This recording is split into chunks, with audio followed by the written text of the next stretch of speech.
Shaka Zulu Kingdom, 1816 to 1828 Origin of Shaka Zulu. Brief background of Shaka Zulu.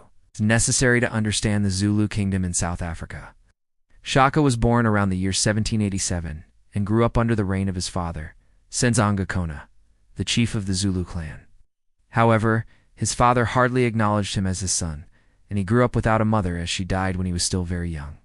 Due to these circumstances, Shaka had to grow up by himself and fend for himself from an early age.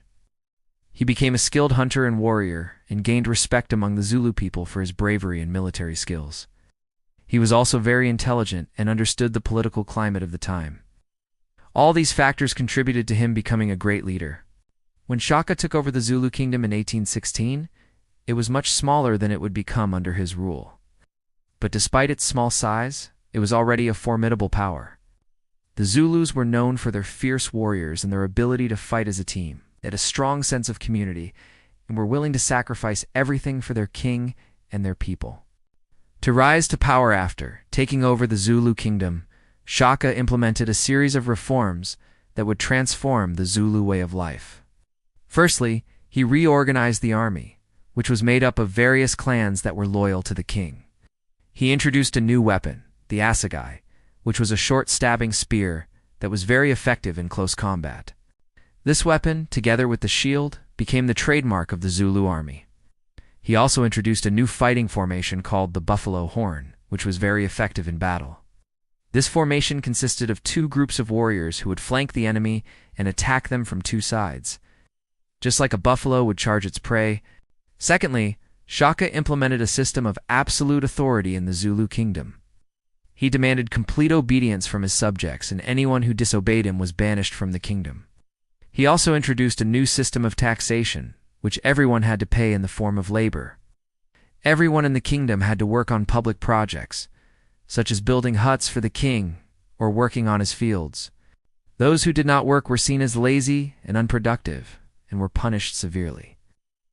3. Territorial expansion with the help of his strong army and efficient administration.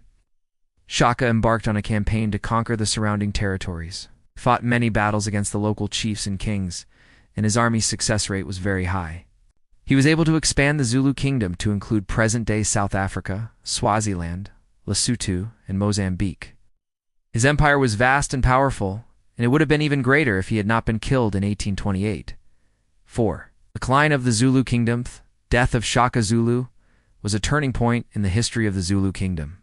After his death, there was a series of civil wars and unrest in the kingdom, and it never recovered its former glory. Many of Shaka's reforms were abandoned, and the kingdom became weak and disunited. The British colonial government took advantage of this and began to exert its influence over the Zulu people. By the end of the 19th century, the Zulu Kingdom was completely under British control, and it ceased to exist.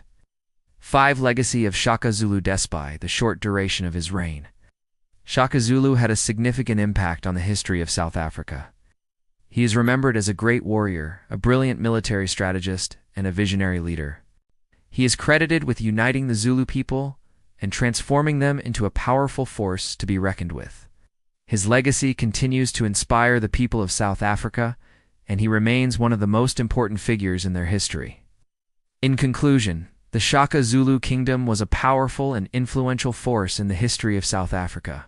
Its rise to power was due to the efforts of its great king, Shaka Zulu, who implemented important reforms that transformed the Zulu way of life.